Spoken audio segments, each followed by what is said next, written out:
আয়াতের উপরে মুসলমানের দৃঢ় বিশ্বাস আর আমল আনতে হবে। আমরা সকলে নামাজে সূরা ফাতিহা পড়ি না পড়ি না? কথা বলে পড়ে।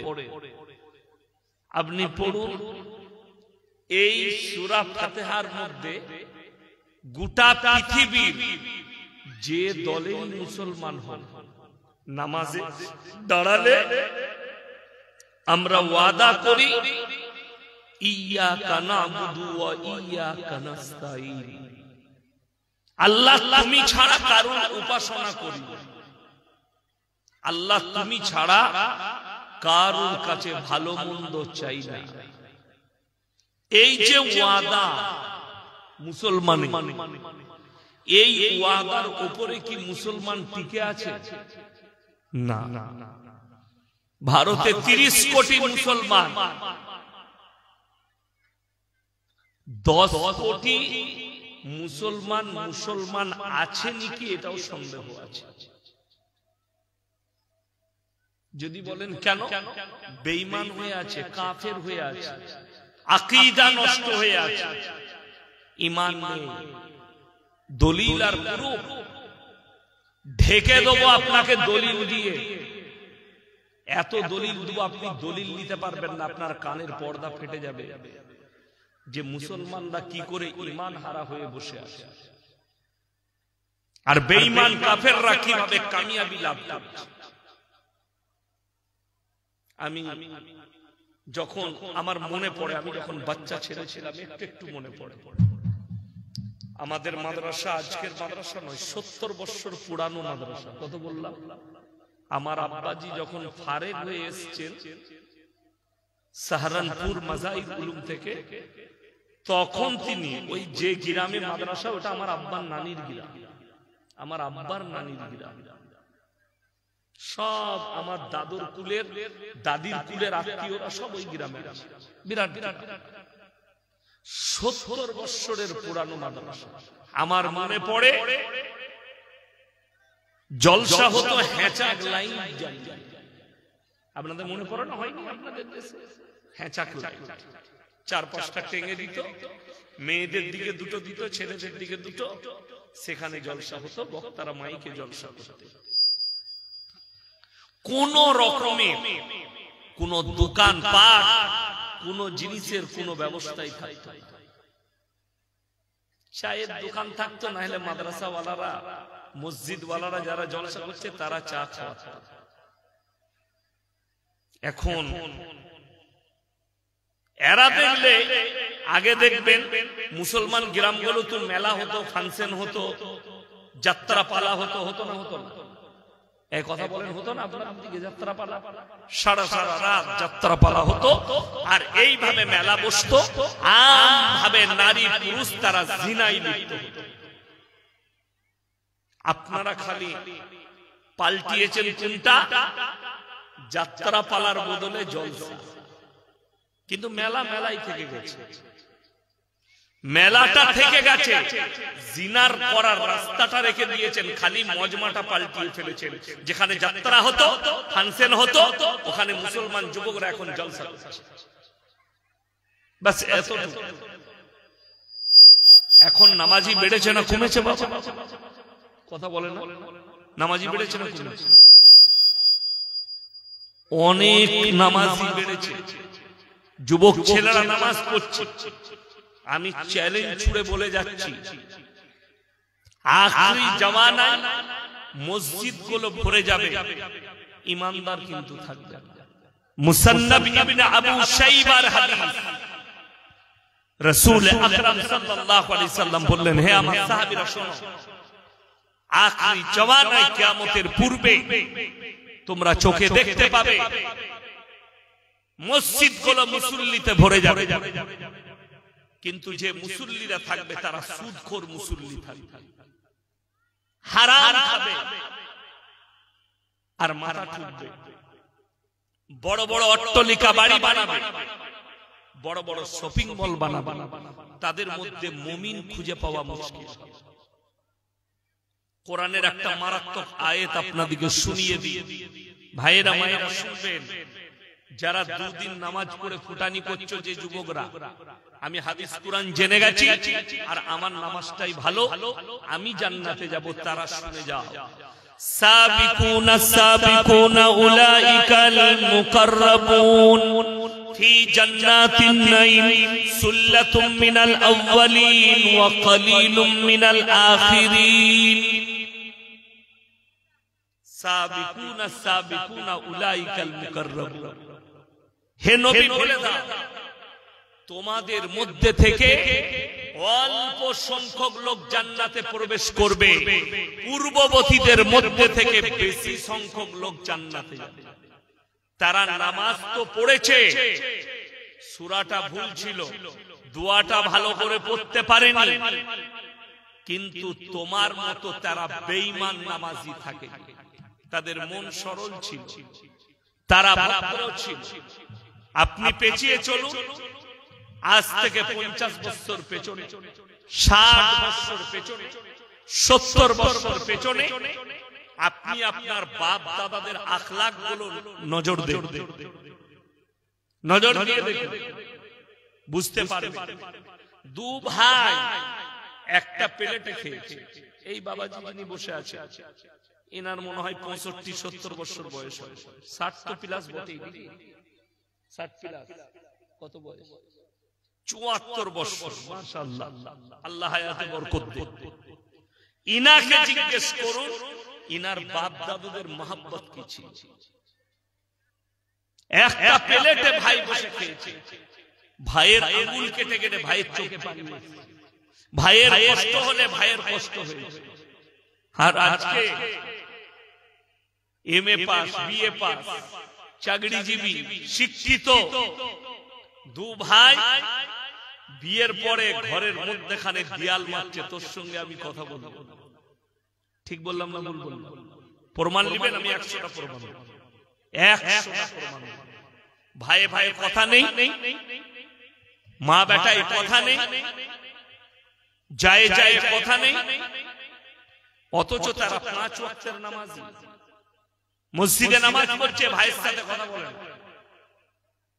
সে আশা করে বসে আছে আমার মতো নামাজি আর কেউ নাই, আমার মতো জান্নাতি আর কেউ। তুমি এই জায়গায় ভুলের মধ্যে আছো। মায়েরা ভালো শুনবেন, সূরা নিসার একবারই প্রথম নম্বর আয়াত, ইয়া আইয়ুহান নাসু তাকু রাব্বাকুমুল্লাযী খালাকাকুম মিন নাফসিন ওয়াহিদা ওয়া খালাকা মিনহা যাওজাহা ওয়া বাসসা মিনহুমা রিজালান কাসীরান ওয়া নিসা ওয়াত্তাকুল্লাহাল্লাযী তাসাআলুনা বিহি ওয়াল আরহাম। নারীদের উপরে সূরা অবতীর্ণ হয়েছে, সূরা নিসা। নিসা মানে হচ্ছে নারী, মহিলা। পুরুষদের নামে কোনো কি নেই, সূরা নেই। কেন?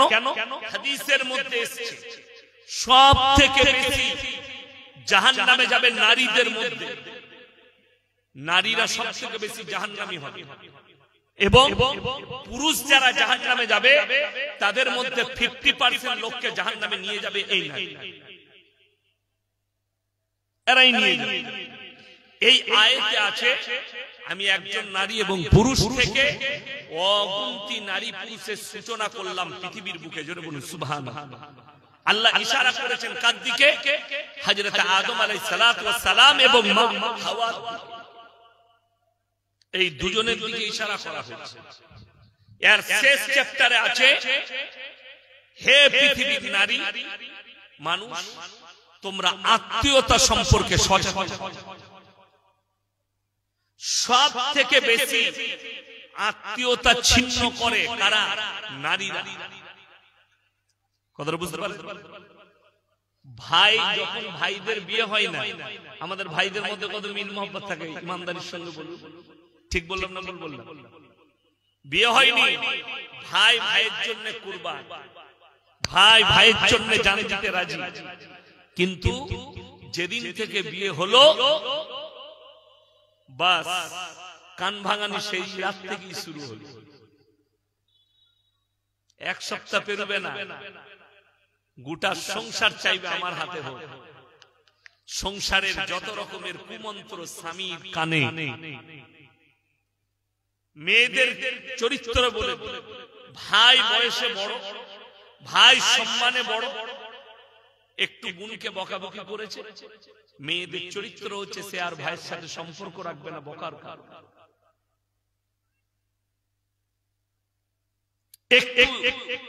জায়েদের মধ্যে বড় যা আছে বাড়ি, সে একটু কোনো কথা বলেছে, এটা গায়ে মারতে পারবে না, তার সঙ্গে সম্পর্ক ছিল, এটা নারী নারী। ওই জন্য আল্লাহ সচেতন করেছে। আপনার সাথে আমার কথা কাটাকাটি হতেই পারে, পারে না পারে, কথা কাটাকাটি হতে পারে, কোনো অসুবিধা নেই। তর্ক বিতর্ক এটাই দুনিয়া, কথা কাটাকাটি এটাই দুনিয়া। কিন্তু সকালে আপনার সঙ্গে চায়ের দোকানে আমার তর্ক হলো কোনো বিষয়, বিকাল বেলায় আবার এক কাছে চা খাবো, একটা হাঁড়িতে একটা বাড়ির মধ্যে 10টা থালা বাসন রাখলে ঠোকা খায়, ওটাকে ম্যানেজ করে রাখতে হয়। আমার মা বোনেরা ম্যানেজ করে রাখে, তবে ঠোকা খায়। আমরা একটা গ্রামে একটা পাড়ায় বাস করছি, একটা জায়গায় বাস করছি। আগেকার মানুষদের মনোভাব কি ছিল? এই পরিবেশ থেকে কবিরা ছড়া লিখেছে। আমাদের সমাজের পরিবেশ দেখে কবিরা ছড়া লিখতেন যে এই পরিবেশটা কি, পরিবেশের উপরে আমাকে একটা ছড়া লিখতে হবে। ফিল্মের ডাইরেক্টররা ফিল্ম তৈরি করে পরিবেশ দেখে যে এই পরিবেশের উপরে কি চলছে সেটার উপরে ফিল্ম বানায়। কবিরা যারা ছিলেন, আমাদের দেশে একজন কবি ছিলেন, তিনার নাম হচ্ছে বন্দে আলী মিয়া। নাম শুনেছেন না? শুনেনি, শিক্ষিত লোকরা জানে। তিনার একটা কবিতা আমার মুখস্থ আছে। তিনি বলেছেন, আমাদের ছোট গায়ে ছোট ছোট ঘর, থাকি সেটা সবে মিলে নাহি কেউ পর, পাড়া সকল ছেলে মোরা ভাই ভাই, একসাথে খেলি আর পাঠশালায় যাই। এটা বন্দে আলী মিয়া লিখেছে। এই ছড়াটা মারাত্মক মিল মহব্বত আর প্রেম প্রীতি ভালোবাসার ভ্রাতৃত্বের ছড়া। এই ছড়াটার মধ্যে ভ্রাতৃত্ব আছে, প্রেম আছে, ভালোবাসা আছে, মহব্বত আছে। তিনি পরিবেশ দেখে লিখেছেন, পরিবেশ ছাড়া লেখেন। আজকে বলে দিই আমার ভাই, মুসলমান আমাদের কাছে কোরআনের যে বুনিয়াদ, ওই বুনিয়াদ চাই। এতগুলো মানুষ বসেছেন উত্তর দিনাজপুরে, ইমানদারির সঙ্গে বলুন তো, প্রত্যেকটা মুসলমান নরনারীর জন্য দ্বীনি শিক্ষা ফরজ না ফরজ নয়? ফরজ। ইমানদারির সঙ্গে বলুন, আপনি ফরজ আদায় করেছেন? দ্বীনি শিক্ষা আছে? আচ্ছা আপনারা বলুন, বাংলা মানে কোরআন বেরিয়েছে না বেরোয়নি? বেরোয়নি, বেরিয়েছে। আমার মনে হয় 70% ফ্যামিলিতে মানে কোরআন নেই। ঠিক বললাম না ভুল বললাম? 70% ফ্যামিলিতে বাংলা মানে কোরআন নেই। যদিও একটা কোরআন আছে, ওটা জুজদানে লেপটিয়ে আলমারিতে ভরে রেখেছে, খালি রমজান মাসে আমার খালারা পড়ে। ঠিক বললাম? মায়েরা কখন পড়ে? রমজান মাসে। ও বলছে আমি 3 কদম বললাম, ও বললাম আমার 4 কদম হলো। রমজান মাসে খতম করবে, পুরো বছর আলমারিতে থাকবে। পুরো বছর কি চলছে? টিভি, সিরিয়াল, ফিল্ম সবেতে মুগ্ধ হয়ে আছে। বাংলা হাদিস বেরিয়েছে, বড় বড় আলেম স্কলারদের লেখা বই বেরিয়েছে, যেটা তারা আপনার ঈমান আর আকীদা শুদ্ধ হবে, আপনার ঈমান ঠিক থাকবে। অথচ কই ইসলামিক কালচার নেই। আপনার ফ্যামিলি, আপনার বাড়ি, আপনার পরিবার কোথায় আছে আপনার কাছে ইসলামিক কালচার? আপনি লোকের কাছে ফুটানি করে বলছেন हम असी के रसूल हैं, ফুটানি করে বলছেন मैं रसूल से मोहब्बत करता हूं, ये तुम्हारा जुबान है लेकिन तुम्हारे अंदर रसूल का कोई अखलाक है नहीं। তোমার কাছে কিছুই নেই। বেঈমান কাফেররা কিন্তু লাভ করেছে, কামিয়াবি দামি।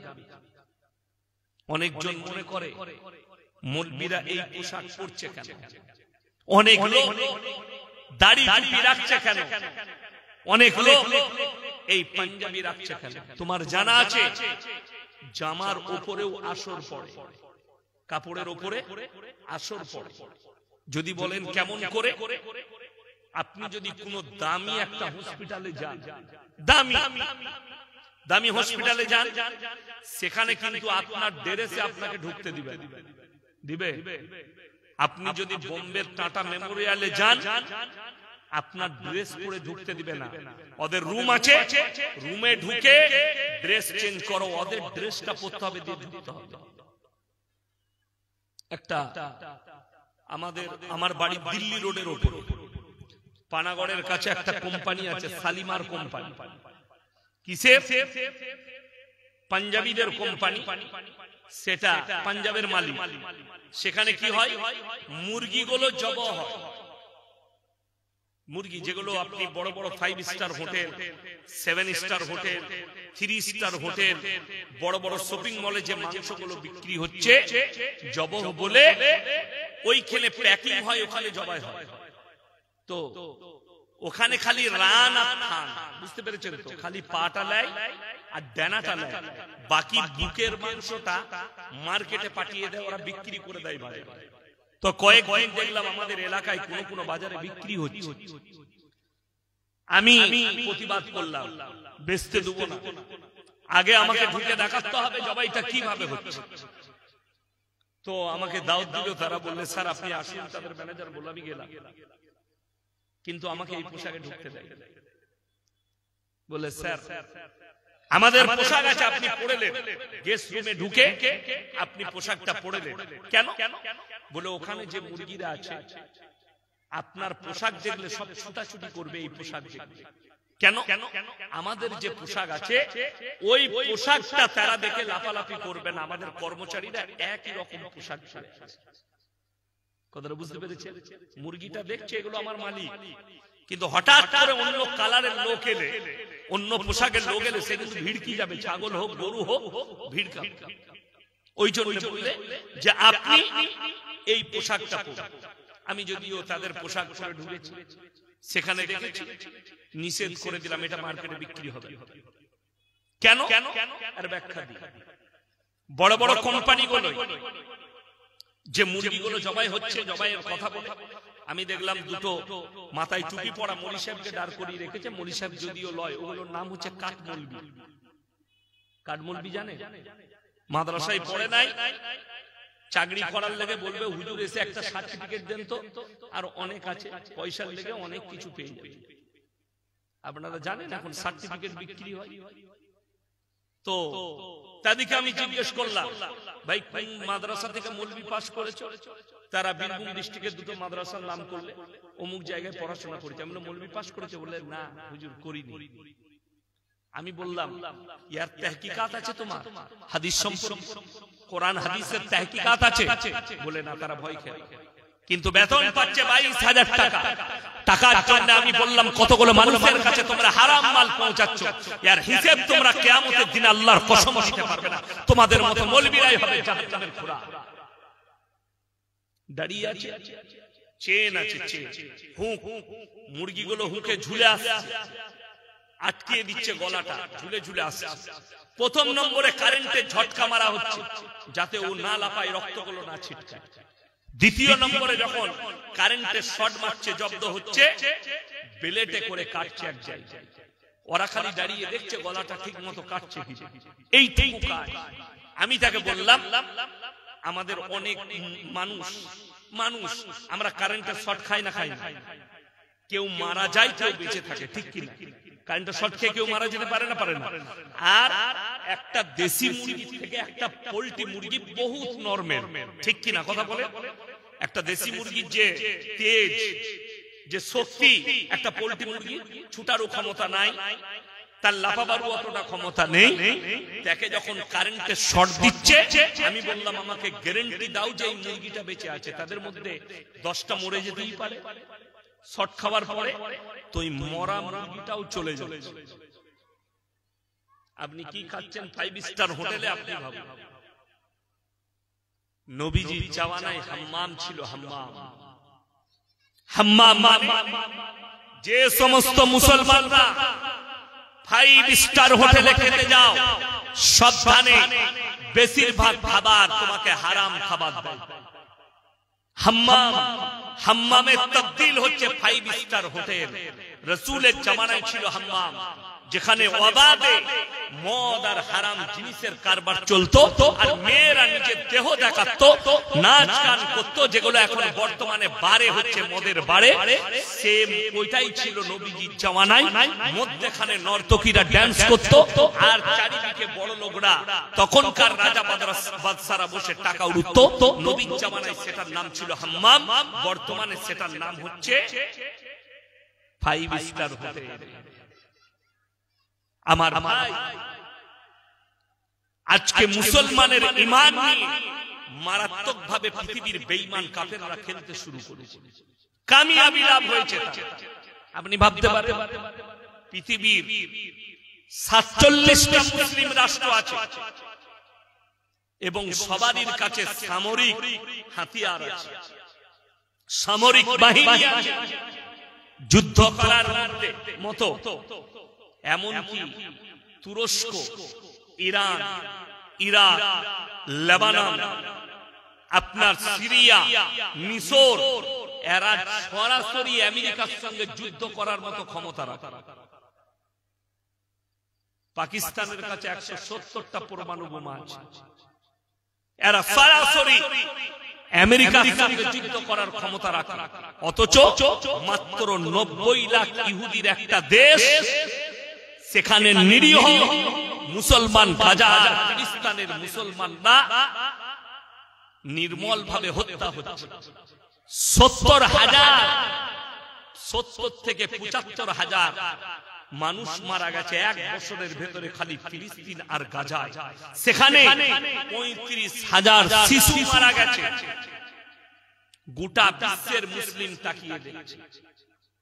আরব আমিরাত, কুয়েত, কাতার, এরা বেঈমান কাফেরদের কাছে হুঁটো গেড়ে দিয়েছে, হুঁটো গেড়ে বসে গেছে। কেন? নিজের ফায়দার জন্য। আজকে আপনি অনুভব করতে পারবেন না বেঈমান কাফেররা আপনাকে কিভাবে ক্যাপচার করেছে। প্রত্যেকটা বাড়িতে আমাদের কাছ থেকে সম্পর্ক ছিন্ন করেছে এই কোরআনের সঙ্গে। এই ভারতের 35 কোটি 30 কোটি মুসলমানের মধ্যে 15 কোটি মুসলমানের কোরআনের সাথে কোনো সম্পর্কই নেই। কোরআনের ভ্যালু নেই, কিন্তু ভ্যালু আছে দুনিয়া। দুনিয়ার ভ্যালু দিয়েছে কেন? আরে দুনিয়াই তো অরিজিনাল। আমার আগের বক্তা মাদ্রাসার জন্য হাত পাতল। আপনাদের জানি না কিসের দ্বিধাবোধ, মাদ্রাসার প্রতি অ্যালার্জি। মাদ্রাসা করে কি হবে? একটা স্কুল করো, একটা কলেজ করো, একটা ভালো প্রতিষ্ঠান করো, যেখানে ছেলেরা ডাক্তার হবে, মাস্টার হবে, প্রফেসর হবে, অসুবিধা নাই। মাদ্রাসা করে কি হবে? কোরআনের তালিম, আল্লাহর কসম করে করে যাচ্ছি, গোটা পৃথিবী শ্রেষ্ঠ তালিম, শ্রেষ্ঠ আসমানি কিতাব এই কোরআন আর মাজিদ। এই কোরআন মাজিদের ভেতরে আল্লাহ গোটা পৃথিবীর বায়োডাটা ভরে দিয়েছে। আপনি অনুভবই করতে পারবেন কোরআন কি দিয়েছে আর আপনি নিয়েছেন। আপনি কি নিয়েছেন? আপনাকে আমি একটা একটা করে দলিল দেবো, আপনি অবাক হবেন। বর্ধমানে ইউনিভার্সিটি আছে, গোলাপবাগ মোড়ে। আজ থেকে 7-8 বছর আগে এক ভদ্র মহিলা, মুসলিম ঘরের মেয়ে, তার নাম হচ্ছে তানবিন নাসরিন। এই মেয়েটা বর্ধমানে ইউনিভার্সিটির প্রফেসর ছিল। কোন এক কনফারেন্সে বক্তব্য রাখতে গিয়ে তিনি সর্বপ্রথম কোরআনকে অ্যাটাক করেছেন। আচ্ছা, নামটা শুনে কি মনে হচ্ছে হিন্দু ঘরের না মুসলিম ঘরে? কথা বলে না? তানবিন নাসরিন নামটা শুনে কি মনে হচ্ছে হিন্দু না মুসলমান? একটা কথা মাথায় রাখবেন, শুনেলে আপনাদের খুব গায়ে লাগা কথা বলছি। আপনাদের এলাকায় কোন হিন্দু ভাইয়ের নাম আব্দুর রহমান আছে? কথা বলে না? আব্দুল সত্তার আছে? আব্দুল জব্বার আছে? আছে? নেই। ইব্রাহিম আছে? ঈসা আছে? মুসা আছে? দাউদ আছে? নেই। কিন্তু আমি মুসলিমদের নাম দেখিয়ে দেবো, নাট, বল্টু, পল্টু, ঝন্টু, কালো, সাদা, সব নাম মুসলমানদের আছে। ঠিক বললাম না ভুল বললাম? আপনি রাগ করবেন, বিকৃত নাম রেখেছেন আপনি, বিকৃত নাম। আজকে মুসলমানরা ওই জন্য ফেরে ফেরে আসে। আপনি নামাজ পড়তে যান, আপনি আপনাদের ইমাম, যিনি মসজিদের ইমাম, তিনি যদি ছোট হাত কাটা গেঞ্জি আর জিন্সের প্যান্ট পরে নামাজ পড়ায়, তার পেছনে নামাজ পড়বেন তো আপনারা? কথা বলেন না? ইমাম রাখবেন? কথা বলেন না কেন? রাখবেন না। এরপর চলুন, কেন রাখবেন না? একটা ইমামের সৌন্দর্যতা তার মুখের দাড়ি, তার লিবাস, তার তাকওয়া লিবাস, পোশাক পরে। আজকে যদি আমি এখানে একটা জিন্সের প্যান্ট আর হাফ হাতা গেঞ্জি পরে আসতাম, আশা করি এখানে 30% 70% লোক উঠে পালিয়ে যেত, এই হারামখোরের বক্তব্য শুনবো না। ঠিক বললাম না ভুল বললাম? আমার খুব মনে পড়ে, মুর্শিদাবাদ লালবাগের কাছে নতুন গ্রাম বলে এক জায়গায় জলসা করতে গিয়েছিলাম 10 বছর আগে।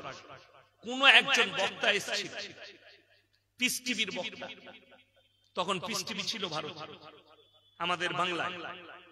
তিনাকে দাওয়াত করেছে, যদিও তার নামটা আমার মনে নেই। তিনি প্যান্ট শার্ট পরে গিয়েছিলেন। স্টেজে যাওয়ার পরে তাকে নেমে যেতে হয় 10 মিনিটের ভেতরে। সব লোকরা বলে আর বক্তব্য শুনছে। তাকে পাঞ্জাবি কিনে নিয়ে এসে পাঞ্জাবি পড়াতে হয়েছে, তবে স্টেজে বসতে দিয়েছে। এটা আমি সত্য ঘটনা বললাম। এইটা হচ্ছে কম। আপনি এটা বুঝতে পারবেন, একজন স্কলার যদি ইসলামের কোরআন হাদিসের বক্তব্য দেয়, তার লিবাসটা ইসলামী হতে হবে, তার লিবাসটা রাসূলের মতো হতে হবে, জামা হতে হবে, পাঞ্জাবি হতে হবে, মুখে দাড়ি থাকতে হবে, মাথায় টুপি থাকতে হবে। একজন ইমাম মসজিদের ইমামতি করবে, তার মাথায় টুপি থাকতে হবে, দাড়ি থাকতে হবে, পাঞ্জাবি থাকতে হবে। কিন্তু আপনি যখন মসজিদে নামাজ পড়তে যাবেন, তখন বলছেন এই পোশাকে কি নামাজ পড়া গুনাহ আছে? কথাটা ভালো করে বুঝবেন। আপনি একটা বগল হাতওয়ালা হাত কাটা গেঞ্জি পরে গেছে, জিন্সের প্যান্ট পরে গেছে, না, হারাম নয়। কিন্তু যখন আল্লাহর ইবাদত করবে, তখন লিবাসটা ইসলামের লিবাসে তোমার উপরে আসর করবে। রাসূল আকরাম সাল্লাল্লাহু আলাইহি সাল্লামের সুন্নাত, তোমরা টাকনুর 4 আঙ্গুল উপরে কাপড় পরো, এটা রাসূলের সুন্নাত। কাদের জন্য? পুরুষদের জন্য। তা না হলে ওই জায়গা জাহান্নামের আগুনে ঝুলবে।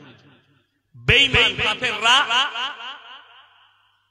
পুরুষ দিকে মহিলা করেছে আর মহিলা দিকে পুরুষ করেছে। তাকিয়ে দেখেছেন? লক্ষ্য করেন, পুরুষকে মহিলা আর মহিলাকে পুরুষ করে দিয়েছে।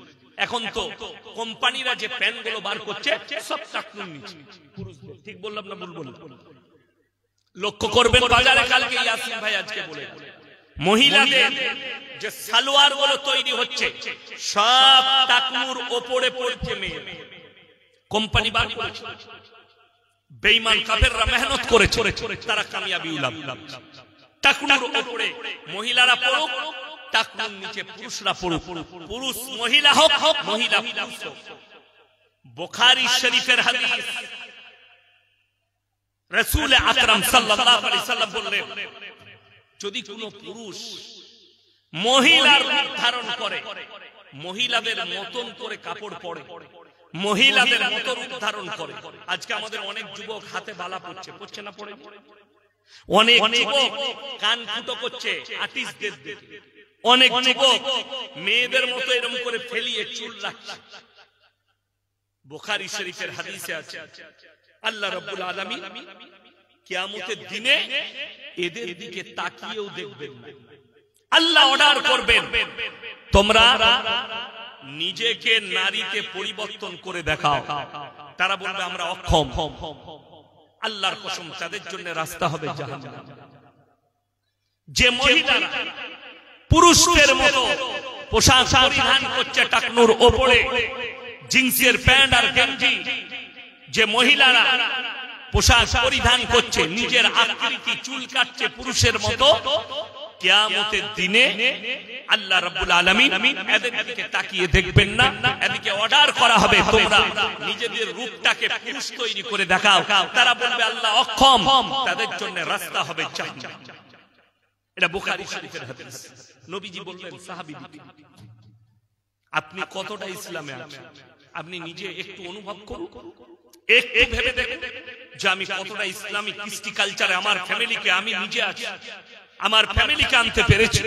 আপনি ভেবে দেখুন। বড় দুঃখের সঙ্গে বলছি, বড় বেদনার সঙ্গে বলছি, বেঈমান কাফেররা এমন লাভ করেছে আপনার সাথে আমার সাথে কোনো সম্পর্কই রাখে না। কোরআনের সাথে মুসলমানের সম্পর্ক ছিন্ন করে দিয়েছে। বেঈমান কাফেরের সঙ্গে সম্পর্কে আপনি জড়িয়ে গেছেন। আমার মুমিন মুসলমান ভাই আপনাদেরকে অনুরোধ করে যাচ্ছি, হাত তুলে বলুন আমরা কোরআনের সাথে সম্পর্ক করব। জোরে বলুন ইনশাআল্লাহ। সম্পর্ক হবে কোরআনের সাথে, সম্পর্ক হবে রাসূল আকরাম সাল্লাল্লাহু আলাইহি ওয়াসাল্লামের হাদিসের সঙ্গে আপনার সম্পর্ক। আজকে তারা কি কি কামিয়াবি লাভ করেছে, আশা করি এখানে 100টা যদি স্টুডেন্ট বসে থাকেন আপনাদের মধ্যে 80টা মুসলিমদের যুবক আরবি 12টা মাসের নাম বলতে পারবে না। 80টা মুসলিম যুবক। আমি কেউকে অপমান করব না, কেউকে আমি অপদস্থ করব না, ওই জন্য আমি কেউকে দাঁড়িয়ে জিজ্ঞেস করব না। আপনারা নিজেরা মনকে জিজ্ঞেস করুন, আমি জানি আরবি 12টা মাসের নাম জানেন, কিন্তু মুসলমান ছেলে কবে পহেলা জানুয়ারি হবে এটা জানে না, 25শে ডিসেম্বর কবে হবে এটা তারিখ লিখে রেখে দিয়েছে। কেন? ওই দিনে তো ওকে জিনায় লিপ্ত হতে হবে, ওই দিনে তো একে মদ নিয়ে ফিস্টি করতে হবে। বেঈমান কাফেররা কামিয়াব। আপনারা ইমানদারির সঙ্গে বলতে পারবেন আপনাদের এলাকায় আপনারা ঈদের নামাজ পড়েন না পড়েন? নিশ্চয়ই খ্রিস্টানরাও আসে, আসে কথা বলে না? খ্রিস্টানরা নামাজ পড়তে আসে, আসে না? আপনার মুখে পেশাব করে, আপনি জানেন আপনার মুখে পেশাব করে। আমাদের দেশের নেতারা বলছে ধর্ম যার যার, উৎসব সবার। এটা যখন অমুসলিম ভাইদের কোন অনুষ্ঠান আসে এই হারামখোররা এই ফতোয়া জারি, এই মৌলবীরা কি জানে? কিন্তু যখন আমাদের কোন অনুষ্ঠান আসে তখন বলা হয় সম্প্রীতি বাজাই। ইসলাম কেউ কি কষ্ট দিতে শেখায় না, এটা বলা হয়। এখানে ইমাম সাহেব কেউ থাকলে ডেকে নিয়ে, শুধু এই থানার লয়, গোটা পশ্চিম বাংলার যতগুলো থানা আছে ঈদ আর বকরা ঈদে ইমাম দিকে আমাদেরকে ডেকে মিটিং করা। ঠিক বললাম না? বললাম। কি বলা হয়? আপনারা বার্তা দেন, আমরা বার্তা দিই। হে আমাদের কওমের মানুষ, তোমরা কুরবানির সময় যখন কুরবানি পশু জবাহ করবে, তোমরা কোন অমুসলিম ভাইকে দেখিয়ে করো না, কষ্ট দিও না, একটু ঘেরে নিয়ে করো। মাংস আত্মীয় ঘরে পাঠালে ভালো করে প্যাক করে পাঠাও। ইসলাম কেউ কি কষ্ট দিতে শিখায় না। কিন্তু আপনি বলছেন যে মৌলবীরা কিছুই জানে না, সম্প্রীতি জানে না, ধর্ম যার যার, উৎসব সবার। তাই তো আপনার কাছে পহেলা জানুয়ারি, তাই তো আপনার কাছে 25শে ডিসেম্বর, তাই তো আপনি এপ্রিল ফুল পালন করছেন। আমার বর্ধমান টাউনে কত মুসলিম ছেলে খালি ফ্রি মদ পান করার জন্য ঠাকুর ভাসাতে গেছে, দুর্গা ঠাকুর ভাসাতে গেছে। আমি প্রমাণ দেব। এই বছর পেরিয়ে গেছে, সামনে বারে আপনি আসুন, আপনাকে আমি দেখিয়ে দেখিয়ে বলে দেবো এই ছেলেগুলো মুসলিম, দেখিয়ে বলে দেবো যে এগুলো মুসলিমদের যুবক। এই দেখুন এরা এই কাজগুলোতে লিপ্ত আছে। এরপর যারা বলবেন কোরআনের কোন দলিল আছে, কোরআন শুনেন, লা ইলাহা ইল্লাল্লাহ ওয়া লা ইলাহা ইল্লাল্লাহ, তোমরা দুটো নৌকায় পা দিও। আল্লাহ বলেন আমরা সবাই এক আল্লাহই বিশ্বাসী হব। সকলে জোরে বলুন ইনশাআল্লাহ। আমার মুসলমান ভাই, যদি বলেন সম্প্রীতিটা বুঝিয়ে দেন হাদিস আর কোরআন থেকে, আল্লাহর কসম করে বলছি, যারা ইসলামের ছায়াতলে আসবে এবং রাসূলের আখলাককে স্টাডি করবে আর কোরআনের ছায়াতলে আসবে, তাদের জীবনে এতটুকু কষ্ট আসতে পারে না, তাদের দ্বারা কেউ কষ্ট পেতেও পারে না। রাসূল সাল্লাল্লাহু আলাইহি সাল্লামের হাদিস শুনেন, নবীজি বললেন, তোমরা মুমিন ততক্ষণ পর্যন্ত হতে পারবে না যতক্ষণ পর্যন্ত তোমার কাছ থেকে তোমার প্রতিবেশী সুরক্ষিত নয়। নাম্বার 1, রাসূল আকরাম সাল্লাল্লাহু আলাইহি সাল্লাম দ্বিতীয় নম্বর বললেন, হে আমার সাহাবীরা শোনো, তোমার বাড়ির পাশে কে বসবাস করছে দেখো না, সে দলিত হোক, আদিবাসী হোক, খ্রিস্টান হোক, সে যদি ক্ষুধার্ত হয়, সে হিন্দু হোক, সে যদি ক্ষুধার্ত হয় খাবার দাও, বস্ত্রহীন হলে বস্ত্র দাও, বিপদে পড়লে তার পাশে দাঁড়াও। এটাই হচ্ছে ইসলাম, এটাই হচ্ছে সম্প্রীতি। তা বলে এটা নয় তিনার অনুষ্ঠানে দাওয়াত দিবেন, আমাকে সেখানে যেতে হবে। কেন? কোরআনে আল্লাহর কাছে যতগুলো পাপ আছে সব থেকে নিকৃষ্টতম পাপ হচ্ছে শিরকের পাপ। আল্লাহ ব্যতীত অপরকে রব হিসাবে মানা। বোম্বে থেকে আমার এক বন্ধু ফোন করেছিল, ভাই দেওয়ালিতে মিষ্টি খাওয়া যাবে? অমুসলিম ভাইরা দিবে। আমি বললাম হারাম, মুসলিমের জন্য হারাম। বললে কেন? উদ্দেশ্য হচ্ছে ঠাকুরের, এই পূজোর উদ্দেশ্যে, নিয়তটা পূজো উপলক্ষে, কালী ঠাকুরের উপলক্ষে, তিনাদের ধর্ম তিনারা পালন করবে। আমি কালী ঠাকুরকে খারাপ বলিনি। কেন? ইসলাম শিখিয়েছে কারো দেবদেবীকে, কারো ধর্মকে গালি দিও না।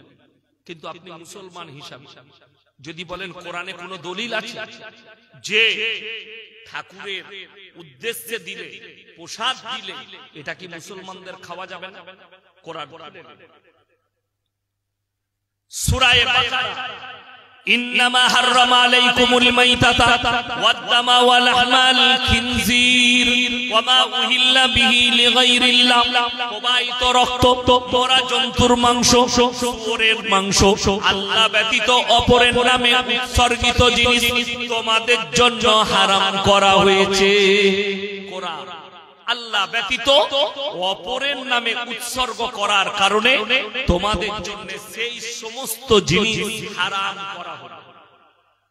আল্লাহর নামে হোক, গাছের নামে হোক, ঢিপির নামে হোক, পাথরের নামে হোক, অগ্নির নামে হোক, চন্দ্রের নামে হোক, সূর্যের নামে হোক, পানির নামে হোক, আল্লাহর সৃষ্টি আল্লাহ বাদ দিয়ে অন্য কারোর নামে উদ্দেশ্য করলে সেইটা তোমাদের জন্য হারাম। এটা কোরআন।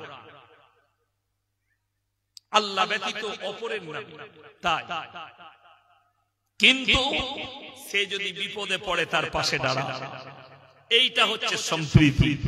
রাসূল আকরাম সাল্লাল্লাহু আলাইহি সাল্লাম বেঈমান কাফের আপনার উদ্দেশ্যে তারা বলছে ইসলাম কোরআনের মধ্যে জিহাদ শিখিয়েছে।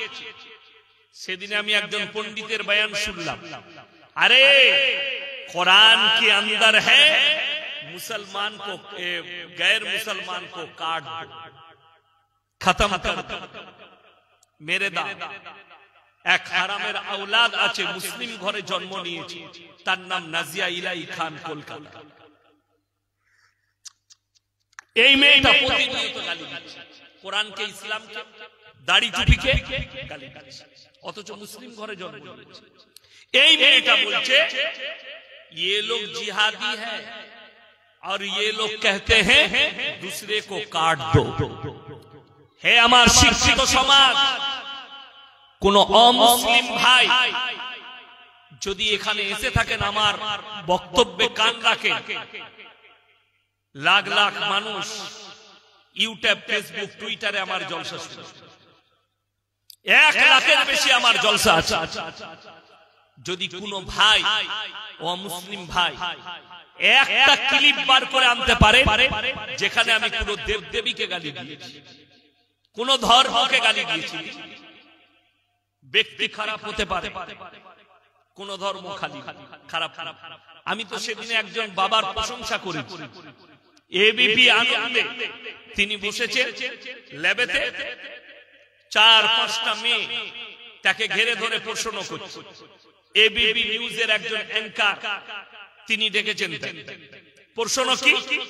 বাবা একটা বক্তব্যে আমাদের মতো তিনি কথা বাচক, তিনি বলেছেন कि सनातन धर्म में हर औरत को चाहिए कि अपने आप को ढाक लेनी चाहिए, पर्दा करनी चाहिए, बदन को ढाकनी चाहिए। तो बोले बाबा आपने औरत को बोला कि ढाक लेनी चाहिए? बोले कि मैंने जरूर बताइए, मैं धर्म की बात। बोले मैं एक औरत हूं, मैं कोई भी कपड़ा पहन सकती हूं। बोले तुम नंगा घूमो, ये हमारा क्या काम? तुम नंगा घूमो, लेकिन अगर मुसलमान हो, लेकिन अगर तुम सनातनी धर्म को मानती हो तो तुमको ढाकनी चाहिए, ये धर्म की बात, कर्म की। अब तुम क्या कर्म करोगे वो तुम्हारा ऊपर। ইসলাম বলছে নারীরা পর্দা করবে, ওয়াদরিব খুমুরিহিন্না আলা জুনুবিহিন। এরপর কোন মেয়ে ন্যাংটো করলে ইসলাম তার জন্য দায়ী না। ইসলামে আছে ওয়ালা তাকরাবুজ জিনা ইন্নাহু কানা ফাহিশা ওয়া সাআ সাবিলা। ব্যভিচার করা তো দূরের কথা, যে রাস্তায় ব্যভিচার হয় সেই রাস্তার ধারে পাশে তোমরা যাতায়াত করো না। এরপর কোন মুসলমান যদি জিনা করে তার লাগে কোরআন দায়ী না, ইসলাম দায়ী? কথা বেঈমানরা কিরকম ভাবে দোষারোপ করছে? আরে বলছে মুসলমান 4 শাদিয়া করে। আসামের মুখ্যমন্ত্রী আমাদের উপরে তহমত দিচ্ছে, মুসলমান 4 বিবিয়া রাখতে। আমি বললাম ভাই आप एक जगह का सीएम है, थोड़ा दिमाग से बात कीजिए। এখানে স্টেজে আমরা এতজন বসে আছি, আচ্ছা আপনার হাত তুলে 4টা বউ কার আছে? এখন একটা লোক আছে 4টা বউ वाला, একটাতেই ঝামেলা শেষ না। দিল্লি का लड्डू जो खाएगा वो भी पछताएगा, जो ना खाएगा वो भी पछताएगा। যাদের বিয়ে হয়নি সেই যুবকরা খালি মনে মনে ভাবছে কবে আমার বিয়ে দিবে বলতো আমার বাবা। আর যাদের হয়েছে তারা বুঝতে পারছে। মায়েরা বসে আছে, বেশি কিছু বলবো, বড় কষ্টের বিষয়। বলছে 4টা করে। ইসলামে 4টা জায়েজ করার দেওয়া হয়েছে, 4টা বিয়ে করতে পারে না আপনার প্রয়োজন মোতাবেক। কিন্তু বাধা আছে এক জায়গায়। কেউ যদি দ্বিতীয় বিবি গ্রহণ করে, স্ত্রীর কাছে ইজাজত লাগবে না? লাগবে না বাবা? কথা বলে। ওই জন্যই আপনারা পিছিয়ে। দ্বিতীয় বিয়ে করতে গেলে বিবির অনুমতির প্রয়োজন নাই ইসলামে, আপনি নির্দ্বিধায় করতে পারেন। অনেক মহিলারা মনে মনে করবে আচ্ছা বাজে বক্তা এনেছে, ই তো বিয়ে করার লেগে বলছে। আর অনেক ছেলে মনে মনে করছে ভালো বক্তা দাও দিজিয়ে, দারুণ হুজুর, কালকে আর একটা বিয়ে করবে, তুমিও মার খাবে আমিও খাবো। ইসলামে বাধা কোথায়? বাধাটা শুনেলেন। যদি তোমার মনে হয় দুটো বিবিকে সমান চোখে দেখতে পারবো না, তো তোমার জন্য একটাই বিবি যথেষ্ট। জোরে বলুন সুবহানাল্লাহ। এটা আল্লাহ আদেশ দিয়েছে। যদি তোমার দিল বলে আমার দুটো বিবিকে সমান চোখে দেখতে পারবো না, তখন তোমার জন্য একটাই বিবি যথেষ্ট। তোমার দিলকে আর সবাই নিজের দিলের সাথে কথা বলে না, বলে দিলের খবর আমরা জানি, আল্লাহ জানেন। তোমার দিলকে জিজ্ঞেস করো, তুমি যদি দুটো বিবিকে সমান চোখে দেখতে পারো তোমার জন্য কোনো বাধা নেই। দুঃখ হচ্ছে দুটো বউ রেখেছে, একটা বউকে 500 টাকা দামি শাড়ি আর একটা বউকে 400 টাকা। তুমি যদি কাবা ঘরের ফার্স্ট কাতারে নামাজ পড়ো, তোমার কবরের আযাব পৃথিবীর কোন হুজুর দোয়া করে রুখতে পারবে না। লিখে নিয়ে যাও। এইটা বুঝাতে চাইছি। কিন্তু মুসলমানের উপরে তহমত। আল্লাহর হাবিব সাল্লাল্লাহু আলাইহি সাল্লাম 11টা বিবাহ করেছেন। কটা বললাম? তার মধ্যে 10টা বিধবা। কটা বিধবা বললাম? কটা? 10টা। আল্লাহর নবীর প্রথম বিবি তিনি বিধবা, এবং নবীজির থেকে 15 বছরের বড়। কত বছরের বড়? 15 বছর। নবীজির বয়স মাত্র 25 বছরের, তিনি একজন যুবক। আর বিবাহ করলেন 40 বছরের হযরতে খাদিজাতুল কুবরা রাদিয়াল্লাহু তাআলা আনহা। 40 বছর। নবীজি এই বিবাহের দ্বারা কি বুঝাতে চান? পৃথিবীর মানুষকে মেসেজ দিলেন বিধবাটা ডাস্টবিনে ফেলার জন্য নয়, বিধবাটা জিনা করার জন্য নয়, বিধবাটা রাস্তায় ঘুরে বেড়াবার জন্য নয়, বিধবাটা ফেলে দিবার নয়, বিবাহ করে স্বীকৃতি দাও। এর মধ্যেও আল্লাহ খায়ের বরকত রেখেছে। জোরে বলুন সুবহানাল্লাহ। নবীজি 11টা। নবীজি সব থেকে কম বয়সী বিবি তিনি হচ্ছেন মা আয়েশা সিদ্দিকা রাদিয়াল্লাহু তাআলা। 6 বছর বয়সে বিবাহ করেছেন মা আয়েশাকে। সংসার শুরু করেছেন 9 বছর বয়সে। ভারতের কটা কুত্তা নবীজিকে গালি দিচ্ছে। আরে কে? নূপুর শর্মা বলে একটা হারামের আওলাদ আছে, নবীজিকে গালি দিয়েছে। আর একটা বোম্বের এক কুত্তা গালি দিয়েছে। আর একটা উত্তর প্রদেশের আছে জাতি নরসিংহা, প্রতিনিয়ত গালি দিচ্ছে, নবীজিকে গালি দিচ্ছে। अरे मोहम्मद ने तो 6 साल के एक लड़की को निकाह किया। আমি এমন একটা প্রুফ দিয়ে যাচ্ছি, কোন বাপের বেটা যদি এই প্রুফটা কেটে দেন আমার সাথে যোগাযোগ করবেন, আমি আর সমাজের মুখে বক্তব্য দেব না। আমি প্রুফটা আজকে সংগ্রহ করেছি। প্রুফটা আপনি অবাক হবেন প্রুফটা দেখলে, যে যারা মুসলমানকে নবীজিকে খাস করে গালি দিচ্ছে তারা কত বড় অপদার্থ না হলে এই ধরনের গালি নবীজিকে দিতে পারবে না। যারা রাসূলকে গালি দিচ্ছে, যারা আল্লাহর হাবিব সাল্লাল্লাহু আলাইহি ওয়াসাল্লামকে গালি দিচ্ছে, তারা কত বড় অপদার্থ একটা প্রাণী আপনি বুঝতে পারবেন। যে আল্লাহর রাসূলকে যারা গালি দিচ্ছে তারা কত বড় একটা নিকৃষ্ট ব্যক্তি। যারা আমার রাসূলের উপরে আঙ্গুল তুলেছে তাদের আখলাক আর চরিত্র কত খারাপ। যারা বলছে নবী নবী, একটা 6 বছরের বাচ্চা মেয়েকে বিবাহ করেছে। ঈশ্বরচন্দ্র বিদ্যাসাগর কত দামি লোক, যিনি বর্ণ পরিচয় লিখেছেন। তিনার ছবিটা হেডমাস্টারের মাথার উপরে অফিসে থাকে, প্রফেসরের মাথার উপরে থাকে। তিনি যখন বিবাহ করেছেন তিনার স্ত্রীর বয়স 8 বছর। নবীজি সংসার শুরু করেছেন মা আয়েশার সঙ্গে ক বছরে বললাম? 9 বছর বয়সে। জোরে বলুন সুবহানাল্লাহ। ঈশ্বরচন্দ্র বিদ্যাসাগর তিনি বিবাহ করেছেন, তিনার স্ত্রীর বয়স ছিল 8 বছর। কবিগুরু রবীন্দ্রনাথ ঠাকুর তিনি বিবাহ করেছেন, তিনার স্ত্রীর বয়স ছিল 11 বছর। কত বললাম? 11। বঙ্কিমচন্দ্র চট্টোপাধ্যায় এত দামি লোক, তিনি যখন বিবাহ করেছেন তিনার স্ত্রীর বয়স ছিল মাত্র 5 বছর। 5। কত বললাম? 5। আল্লাহ নবী সাল্লাল্লাহু আলাইহি ওয়াসাল্লাম মা আয়েশাকে যখন বিবাহ করেছেন বয়স কত বললাম? 6 বছর। সংসার করতে লেগেছেন 9 বছর। আর বঙ্কিমচন্দ্র চট্টোপাধ্যায় তিনি বিবাহ করলেন তখন তিনার স্ত্রীর বয়স ছিল মাত্র 5 বছর। দেবেন্দ্রনাথ ঠাকুর তিনি যখন বিবাহ করেছেন তিনার স্ত্রীর বয়স ছিল মাত্র 6 বছর। শিবনাথ শাস্ত্রী তিনি যখন বিবাহ করেছেন তিনার স্ত্রীর বয়স ছিল মাত্র 10 বছর। রাজ নারায়ণ বসু তিনার স্ত্রীর বয়স ছিল বিবাহের সময় 11। যতীন্দ্রনাথ ঠাকুর তিনার বিবাহের সময় তিনার স্ত্রীর বয়স ছিল 8 বছর। সতেন্দ্রনাথ ঠাকুর তিনি যখন বিবাহ করেছেন তিনার স্ত্রীর বয়স ছিল 7 বছর। তারপরে এই হারামের আওলাদরা রাসূলকে গালি দেয়।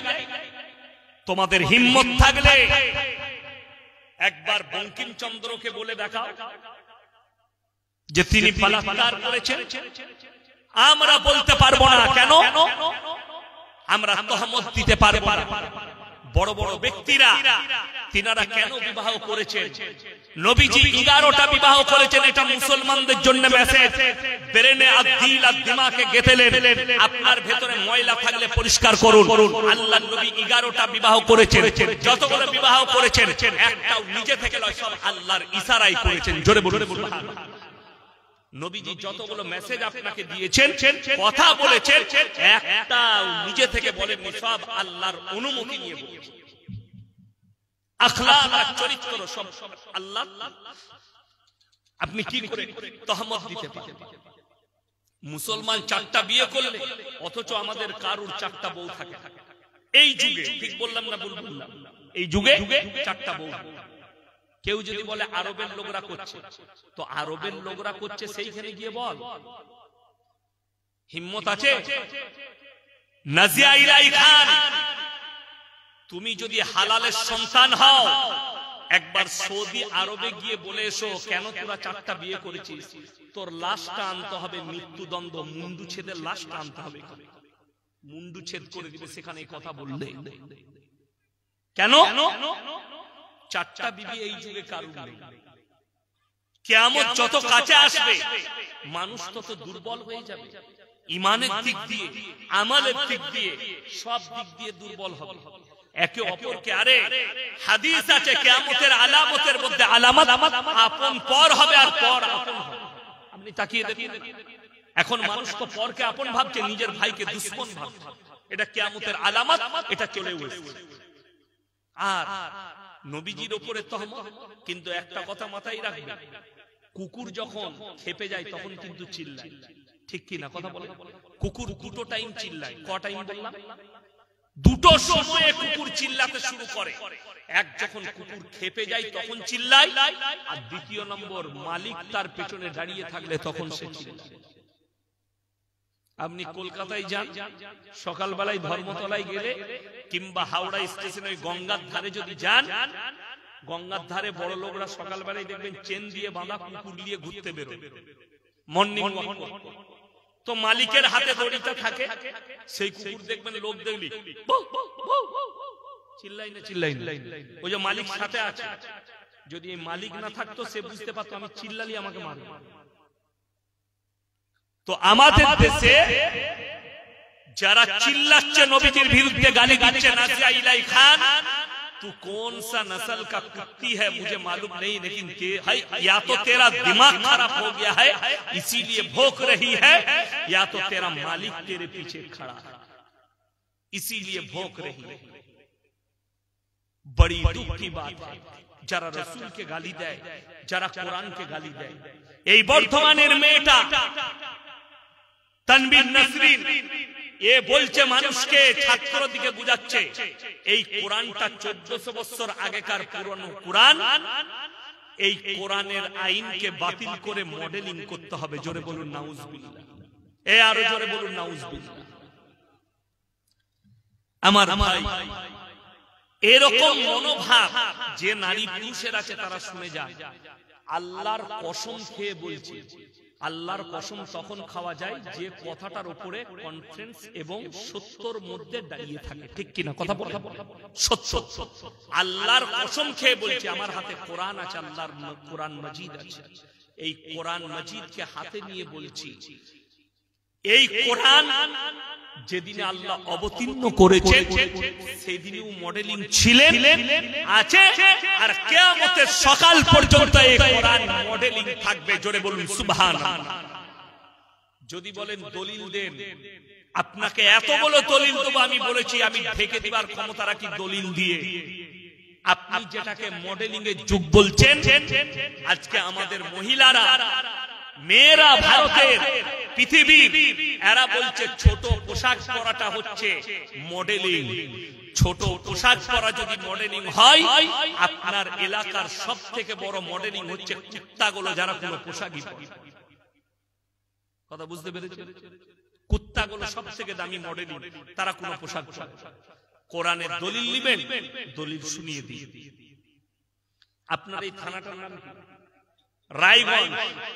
ইমানদারির সঙ্গে বলতে পারবেন রায়গঞ্জে বাজারে, টাউনে মদের দোকান নেই? আছে না? না আছে।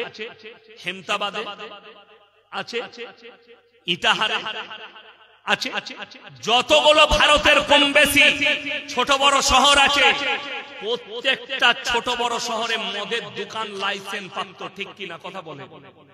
তারা বলেছে মদ খাও, জীবন ধ্বংস করো। ভারতে যতগুলো খুন আর ধর্ষণ হচ্ছে, যতগুলো বলাৎকার হচ্ছে, যারা খুন করে, মার্ডার করে, ধর্ষণ করে, তারা সবাই মদ্যপ অবস্থায়।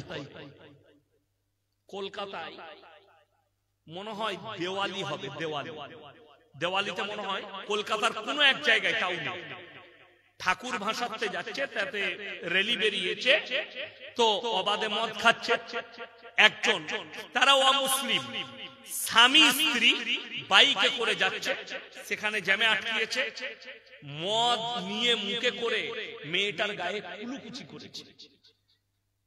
তাকে পুলিশের সেই ক্লাবের লোকগুলোকে পুলিশে অ্যারেস্ট করেছে, যারা ভাসাতে যাচ্ছে তাদের উপরে কেস দায়ের হয়েছে। কেন? মদ খেয়ে। আর আল্লাহর কসম, কোরআন বললে 1400 বছর আগে এমন একটা মডেলিং দিল, মদ তোমাদের জন্য স্পর্শ করা হারাম। জোরে বলুন সুবহানাল্লাহ। আমাদের দেশের কিছু গাঁজাখোর আছে, কিছু হারামখোর আছে, তারা মদ খায়। বাংলাদেশে একজন আছে, উঁচু টুপি পরে, মহেশ ভান্ডারী বাবা, দেখবে সে এক জায়গায় বক্তব্য দিচ্ছে, ভাইরা তোমরা যখন কারোর কাছে চাইবে, ভালো মন্দ চাইলে কার কাছে চাইবে?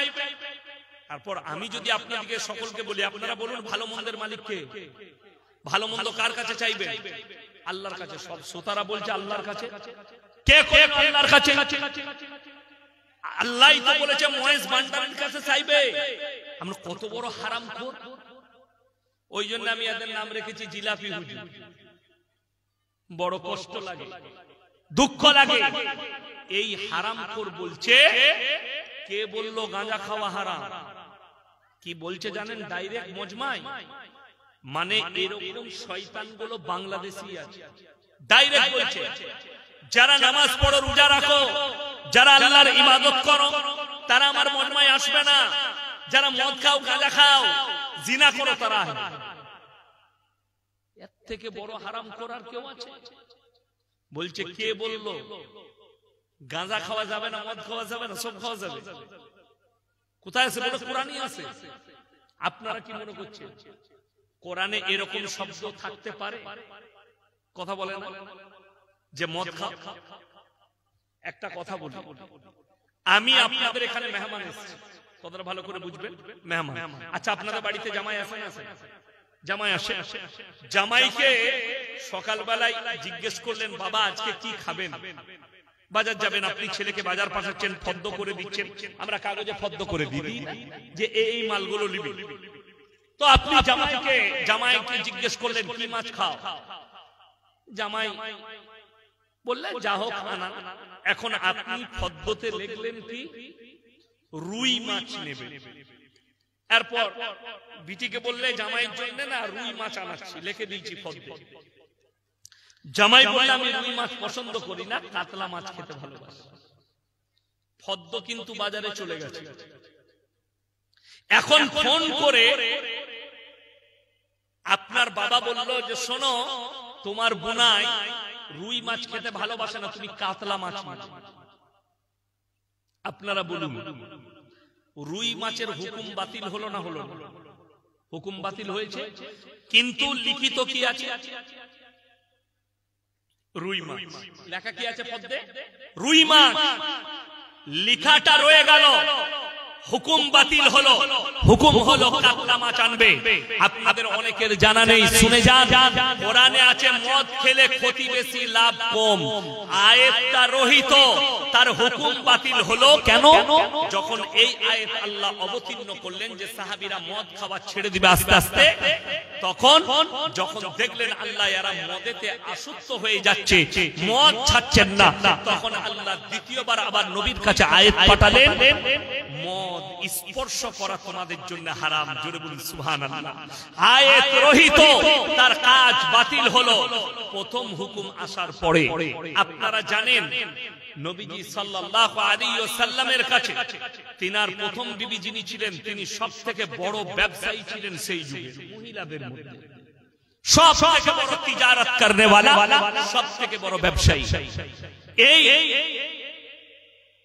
প্রথম বিবি যতদিন পর্যন্ত পর্দা ফরজ হয়নি ততদিন পর্যন্ত তিনি ব্যবসা করেছেন।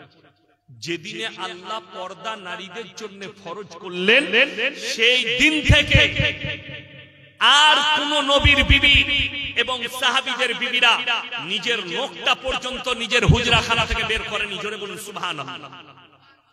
এরপর ওই হাদিসটা রহিত নবীর বিবি ব্যবসা করতেন, হাদিসটা আছে না? হাদিস রয়ে গেছে, বুখারীতে আছে, মুসলিমে আছে, আবু দাউদে আছে, যে নবীজির বিবি ব্যবসা করতেন। বহু হাদিসে আছে। কে? প্রথম বিবি খাদিজাতুল কুবরা রাদিয়াল্লাহু তাআলা। এখন কিছু মূর্খ অশিক্ষিত তারা পরবর্তী হাদিস না দেখে একটা হাদিস পেয়েছে নবীর বিবি ব্যবসা করত, এ হারামখোর বলছে, মৌলবীরা বলছে মেয়েদের পর্দা করতে হবে, বাড়ি থেকে বেরোতে দাও না, ব্যবসা করবে মেয়েরা, সব করতে পাবে, কাজ করতে পাবে, ব্যবসা করতে পাবে। শুনলেন? এখানে যারা চাকরিজীবী আছেন, যতগুলো মহিলা চাকরি করে, মেয়ে ছেলে অনেক মাস্টার আছে না? নাই, মাস্টার, প্রফেসর, হাই স্কুলের মাস্টার, টিচার, প্রফেসর আছে। এই বয়ানটা যখন ছড়াবে, এই রেকর্ডিং হচ্ছে, বেশিরভাগ চাকরিজীবী মহিলা আমাকে গালি দেবে, কিন্তু আমি হক কথা বলে যাচ্ছি।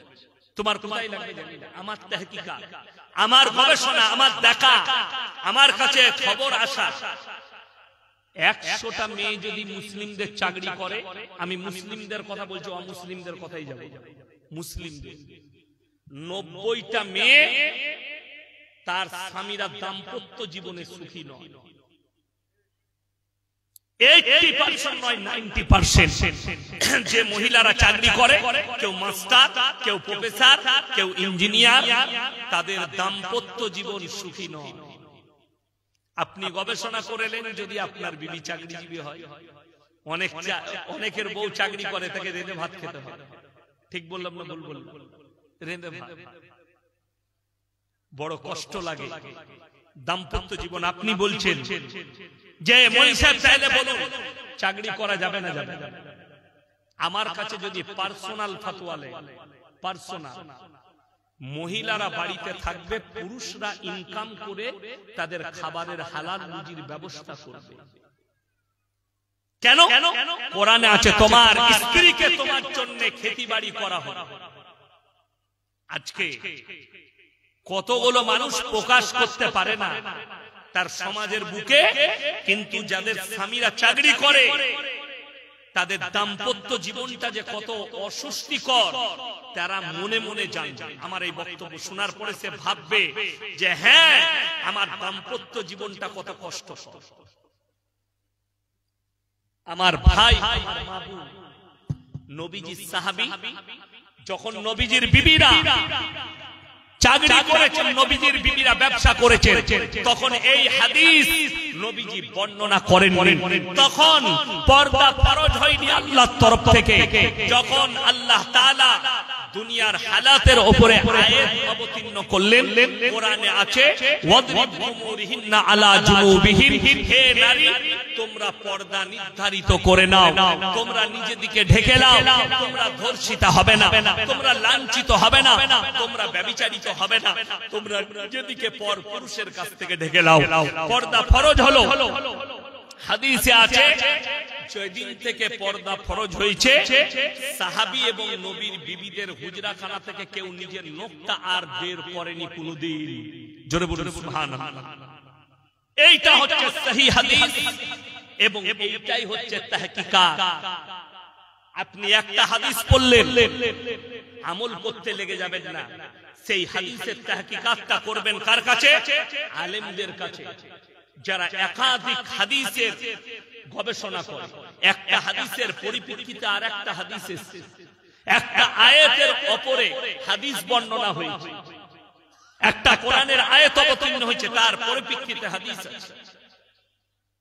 ওই জন্য আমার ভাই, আপনি নিজেকে ইসলামের উপরে প্রতিষ্ঠিত করুন। বেঈমান কাফেররা আপনাকে চারিদিক দিয়ে গুনার ভান্ডার দিয়ে ঢাকতে শুরু করেছে। আখিরি জামানায়, আমি সেদিনে 3 সপ্তাহ আগে, 3-4 সপ্তাহ হবে, 1 মাস আগে একটা প্রোগ্রাম দেখলাম, পাকিস্তানে হচ্ছে, বিরাট প্রোগ্রাম।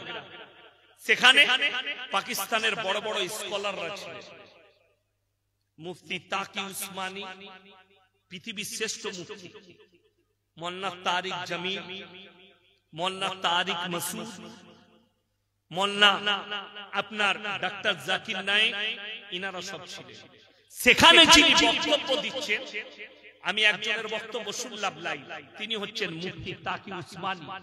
তিনি বলছেন आखिरी जमाने में पूरे आलम में, दुनिया में হারাম औलादों से भर जाए। আমি অনেকক্ষণ ভাবলাম যে এই বক্তব্যটা আমাকে পুরো শুনতে হবে। আমি জলসা শেষ করে আপনার বাড়ি যাচ্ছিলাম মালদা থেকে, তো আমি দেখলাম এই বক্তব্য আমাকে শেষ করতে হবে। উনি কি ব্যাখ্যা দেয়, উনি এত সুন্দর ব্যাখ্যা দিয়েছেন, এই ব্যাখ্যা ফেলার লয় বড় বড় স্কলাররা চোখ বার করে দাঁড়িয়ে থেকে গেছে। যে এত মারাত্মক কথা আখরি জামানায় আমাদের সমাজে হারাম আওলাদে ভরে যাবে। বেঈমান কাফেরদের মেহনত এইটাই যে এদের মধ্যে, এদের কাছ থেকে দিন সরে যাবে। আজকে মুসলমান, ভারত সরকার, সুপ্রিম কোর্ট লিগ্যাল করে দিয়েছে পরকীয়া। আপনারা জানেন না, থানায় গেলে বুঝতে পারবে, প্রশাসনের সঙ্গে কথা বললে বুঝতে পারবে, পরকীয়া লিগ্যাল। ভারতের আইন, ইসলামের শরীয়তে বহু মুসলমান নারী পুরুষ তারা পরকীয়ায় লিপ্ত হয়ে যাচ্ছে, আর তারা মনে করেছে এটাই হচ্ছে আমাদের জীবন ব্যবস্থা। এই মৌলবীরা কি জানে? অথচ আমি আমার ভাই, আমি আপনাদেরকে প্রথমেই বললাম, এই কোরআন এমন একটি কিতাব, কোরআনে অবতীর্ণ হয়েছে ওয়ালা তাকরাবুজ জিনা। আপনি তাকিয়ে দেখুন, গোটা ভারতবর্ষে যতগুলো বড় বড় শহর আছে, সব শহরে দেহ ব্যবসার আড্ডাখানা লাইসেন্স দিয়ে সরকার খুলে রেখেছে। সেখানে কিছু মেয়ে তাদের দেহ ব্যবসা, কিছু পুরুষ তারা যৌবনকে খরচ করছে সেখানে অবৈধ। আর কোরআন এমন একটা মডেলিং কিতাব, কোরআন বললে ওয়ালা তাকরাবুজ জিনা ইন্নাহু কানা ফাহিশা ওয়া সা সাবিলা, সূরা বনী ইসরাঈল 15 পারা। ব্যভিচার করা অনেক দূরের কথা, যে রাস্তায় ব্যভিচার হয় সেই রাস্তার ধারে পাশে তোমরা যাতায়াত করবে, এটা কোরআন। সেটা ধারে পাশে যেও না, ওয়ালা তাকরাবুজ জিনা ইন্নাহু কানা ফাহিশা ওয়া সা সাবিলা। ব্যভিচার করা অনেক দূরের কথা, ওই রাস্তাতে তোমরা যেও না। গেল পৃথিবীর এরা যারা মডেলিং বলছে, মডেলিং এর যুগ বলছে, তারা লাইসেন্স দিয়ে রেখে দিয়েছে নিজের যৌবনকে খরচ করো। আর 1400 বছর আগে আমার আল্লাহ রুকে দিলেন, মডেলিং দিলেন, তোমরা নিজেদের যৌবনটা তোমাদের স্ত্রীর আমানত, এটা তোমরা জিনা করে শেষ করো না, তোমার স্ত্রীর আমানত। জানে যখন মুসলমানরা ফতোয়া মানতে লাগলো, বেঈমান কাফেররা আর একটা জিনা করার অস্ত্র বার করেছে, তার নাম মোবাইল। মোবাইল, হাজার হাজার যুবক যুবতী এই মোবাইলে আসক্ত হয়ে বিবাহের আগে নিজের যৌবনকে শেষ করে ফেলেছে। হে আমার যুবক, তুমি বিয়ের পরে তোমার দাম্পত্য জীবন সুখী হবে না। আমাদের কাছে সেই দিনই একটা ছেলে ফোন করেছিল, হুজুর বিবাহ করেছি, দাম্পত্য জীবন সুখী নয়। কেন? আমার যৌবন ক্ষমতা নেই। কি করে বাড়বে? আমি বললাম, তুমি বিবাহের আগে হস্তমৈথুনে লিপ্ত হয়েছিলে। বললে, হুজুর জানলেন কি করে? আমি দেখতে থোড়ি না গেছি। তোমার মুখের ভাষা বলছে তুমি নিজের যৌবনটাকে হারাম কাজে ক্ষতি করে ফেলেছো। তাকে আমি কয়েকটা ন্যাচারালি ওষুধ বলে দিলাম, গাছ। আমার ভাই যুবকরা, তোমরা মোবাইলে আসক্ত হয়ে পড়েছো। সব থেকে বড় জিনার কারখানা হচ্ছে এখন মোবাইল। খুললেই আপনার জিনা, ফেসবুক খুললেই জিনা চোখেতে। কেন? বেঈমান কাফেররা এই ফেসবুকটাকে যা করেছে, আপনি খোলা মাত্র এখানে ন্যাংটো মেয়ের ছবি দেখতে পাবেন, না চাইলেও চলে আসবে। আপনি চাইবেন আমি ইউটিউব খুলে ইয়াসিন সাহেবের ছবি দেখবো, জলসা শুনবো, যেমনি ক্লিক করবেন প্রথমেই অ্যাড আসছে একটা ন্যাংটো মেয়ে। ঠিক বললাম না ভুল বললাম? চোখ রাখবেন কোথায়? বেঈমান কাফেররা সবারই মাথার উপরে বসে গেছে, আপনি চাইলেও পারবেন না জিনা থেকে দেখতে। আজকে আপনি দেখলেন আল্লাহর কৃপা, সবাই শুকর আদায় করে আলহামদুলিল্লাহ বলুন আলহামদুলিল্লাহ। কেন বললাম? এই যে মাদ্রাসা করার ইনারা নিয়ত নিয়েছে, এই কোরআনের বরকতে, দাড়ি টুপির বরকতে, আল্লাহর রাসূলের বরকতে, মাদ্রাসা মসজিদের বরকতে, আল্লাহর রহমতে এখনো পর্যন্ত মুসলমানদের ভারতে কোনো বৃদ্ধ বৃদ্ধাশ্রম নেই। জোরে বলুন সুবহানাল্লাহ। কেন জানেন? এই কোরআনে সূরা বনী ইসরাঈলে আছে, আপনি চলুন কলকাতায় যতগুলো বৃদ্ধ বৃদ্ধাশ্রম আছে, আপনার উত্তরবঙ্গে যেখানেই বৃদ্ধ বৃদ্ধাশ্রম আছে, যদি রায়গঞ্জে থাকে গিয়ে খোঁজ নিয়ে আসুন। আছে কারা? ডাক্তারের মা, মাস্টারের মা, প্রফেসরের মা, ইঞ্জিনিয়ারের মা, আইপিএস এর মা, ডিআইজির মা, এই বড় বড় শিক্ষিত লোকরা নিজেদের মা বাবাকে ওইখানে রেখে দিয়েছে। একটা চাষিবাসী পাবে। আর কোরআন কি বলছে? ইম্মা ইয়াবলুগান্না ইনদাকাল কিবার আহাদুহুমা আও কিলাহুমা ফালা তাকুল লাহুমা উফফি ওয়ালা তানহারহুমা ওয়া কুল লাহুমা কাওলান কারীমা। তোমাদের মা বাবা যদি বৃদ্ধকালে বৃদ্ধাক্যে পৌঁছায়, তার এমন করে খিদমত করো যেমন শিশুতে তোমাদের লালিত পালিত করেছে। জোরে বলুন সুবহানাল্লাহ। যেমন ভাবে কোচিতে তোমাদের লালিত পালিত করেছে, মায়ের গর্ভে থেকে আপনাকে ছোটতে লালিত পালিত করেছে। উফফি ওয়ালা তানহারহুমা, তোমরা বৃদ্ধ অবস্থায় নিজের মা বাপের খিদমত করার জন্য শব্দটুকু বলো, বলো না। এই শব্দটা বললেই তোমার সব কিছু শেষ হয়ে যাবে। মা বাবা আল্লাহ আহমিয়ত দিয়েছেন কোরআনে, ওটা পৃথিবীর বাইরেটা বলেছে।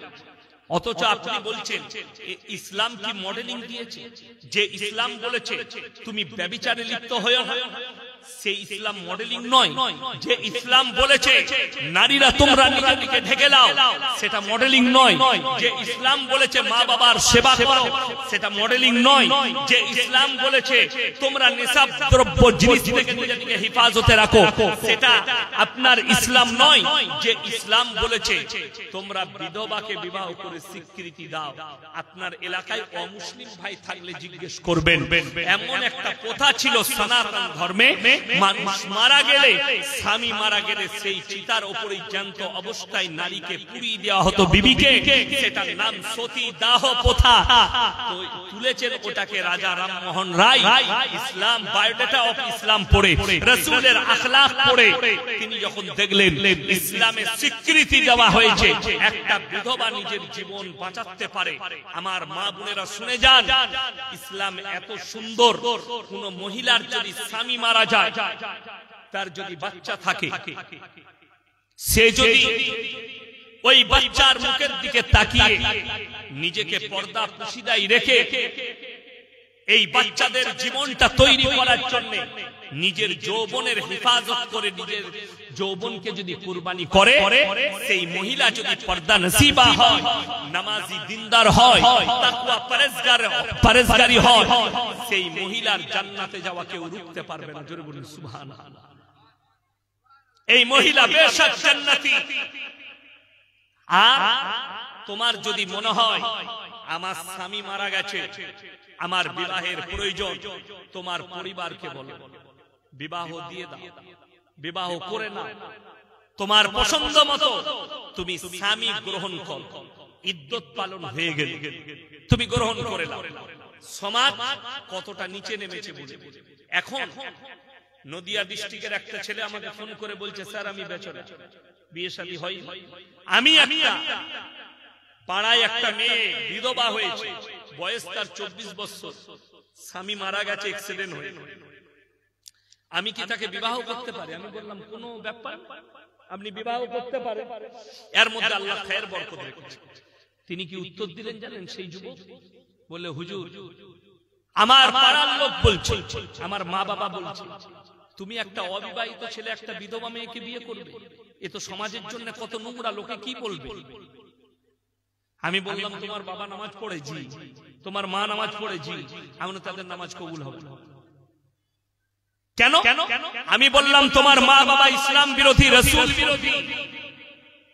যদি সমাজ বলে একটা বিধবার মাথায় তুমি যদি হাত রাখো, বিয়ে করলে যদি সমাজ খারাপ বলে, রাসূল আকরাম সাল্লাল্লাহু আলাইহি সাল্লাম 25 বছর বয়স একজন 40 বছরের বুড়িকে বিবাহ করলেন, তার মানে নবীজিকেও তোমরা খারাপ বলবে?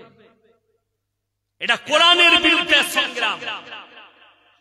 আজকে আপনারা বলুন, কোন মুসলমান জানে না সুদ খাওয়া হারাম? সকলে জানে না? জানে। এরপর কোরআনে আছে ওয়াহাল্লাল্লাহুল বাইয়া ওয়া হাররামার রিবা, তোমাদের জন্য সুদকে হারাম করা হয়েছে, ব্যবসাকে হালাল করা হয়েছে। এরপর কোন লোক সে যদি সুদ খায়, সে কোরআন বিরোধী কাজ করলো না? করলো না বাবা? কথা বলে। আচ্ছা, যে জেনে শুনে কোরআনের বিরুদ্ধে যাবে, সে আর ইসলামে দাখিল থাকবে? রাসূলের উম্মত থাকবে? আল্লাহর বিরুদ্ধে সংগ্রাম করেছে সে সুদ খেয়ে, আল্লাহর বিরুদ্ধে গেছে, সে বেঈমান হয়ে গেছে, তাকে ইস্তেগফার করে ফিরে আসতে হবে। সুদ হারাম, জেনে শুনে তুমি সুদ খাচ্ছ, আল্লাহ ডাইরেক্ট হারাম বলেছে। রাসূলের হাদিস, কেউ যদি 1 টাকা সুদ খায়, নিজের মায়ের সঙ্গে 36 বার জিনা করার সমান গুনাহ। এটা সবথেকে নিম্ন স্তরের পাপ। এটা জানার পরেও মুসলমান সুদ খায়। আপনি অবাক? আপনি বলুন, মদ খাওয়া হারাম না হারাম? হারাম। মুসলমান মদও খাচ্ছে, মদও বিক্রি করছে। ঠিক বললাম না ভুল বললাম? লটারির টিকিট মুসলমানের জন্য হারাম না হালাল? হারাম। অথচ মুসলমান, আমি দেখিয়ে দেবো রায়গঞ্জে মুসলিম লটারির টিকিট বিক্রি করছে, দোকান আছে। ঠিক বললাম না? তাহলে সেই লোকটা হারাম জেনে, যেটাকে আমার রাসূল হারাম বলেছেন, আল্লাহ হারাম বলেছেন, আল্লাহ বিরোধী কাজ বলেছেন, আপনি ডাইরেক্ট করছেন, তার মানে আপনার থেকে বড় নেমক হারাম আল্লাহ বিরোধী আর কে হতে পারে? জিনা করা পাপ, আপনি জেনে শুনে জিনা করছেন, আপনার থেকে বড় পাপী কে হতে পারে? আপনি ভেবে দেখবেন, কোরআনে জিনা হারাম বলেছে, স্পর্শ করুন, আপনি করছেন, আপনি কত বড় নিকৃষ্ট, আপনি ভেবে দেখুন। আজকে সবাই নিয়ত করুন, আমরা কোরআনের সঙ্গে সম্পর্ক রাখবো। জোরে বলুন ইনশাআল্লাহ। রাখবেন? জোরে বলুন ইনশাআল্লাহ। এক কাজ করুন, কোরআনে 3টে কথা এসেছে। মানুষের সম্পদ, টাকা পয়সা, আল্লাহ তাআলা মানুষের সম্পদটা তখন টিকিয়ে রাখে। কোরআনে আছে ইন্নাল মুবাদদিরিনা কানু ইখওয়ানাশ শায়াতিন ওয়া কানাশ শাইতানু লিরাব্বিহি কাফুরা। আপনার কাছে 5 লাখ টাকা, 10 লাখ টাকা, 1 লাখ টাকা, 1000 টাকা, ওই টাকাটা টিকার জন্য আল্লাহ কোরআনে বললেন, যারা অপব্যয়কারী তারা শয়তানের ভাই। কার ভাই? শয়তান জান্নাতি না জাহান্নামী? জাহান্নামী। তার ভাই যারা হবে তারা জান্নাতে যাবে, তুমি কি? তারাও জাহান্নামী। তার ভাই যারা হবে, আল্লাহ কোরআনে বললেন, হে আমার নবী বলে দাও, তারা হচ্ছে শয়তানের ভাই, যারা অপব্যয় করে। অপব্যয় কি? আপনি দ্বীনের খিদমত ছাড়া, ইসলামে ছাড়া, ইসলাম বিরোধী কাজে যদি টাকা খরচ করেন, তারা শয়তানের ভাই। গান বাজনাই করলেন, আপনি কোন ইসলাম বিরোধী খেলাধুলাই করলেন, আপনি কোন আপনার ইসলাম বিরোধী অনুষ্ঠান হচ্ছে সেখানে করলেন, এইগুলো সম্পূর্ণ শয়তানের ভাইয়ের কাজ। ইমানদারের কাজ কি? 3টে মানুষ যদি তাদের কাছে হাত পেতে দেয়, তারা হাত জীবনে ফিরাবে না। নাম্বার 1, ওয়া আতিদাল কুরবা, তোমার কাছের গরীব যদি হাত পাতে হাত ফিরিও না। ওয়াল ইয়াতামা ওয়াল মাসাকিন, এতিম আর মিসকিন যদি হাত পাতে হাতকে ফিরিও না। ওয়াবনাস সাবিলি ওয়ালা তুবাদ্দির তাবদীরা, আর মুসাফির যদি তোমাদের কাছে হাত পাতে, তাদের হাতকে জীবনে ফিরিও না। এই 3টে লোক হাত পাতল। আজকে আমি প্রায় 380 কিলোমিটার এসেছি। আজকে সবথেকে বড় মুসাফির আমি। কোরআনের সংস্পর্শে আসবে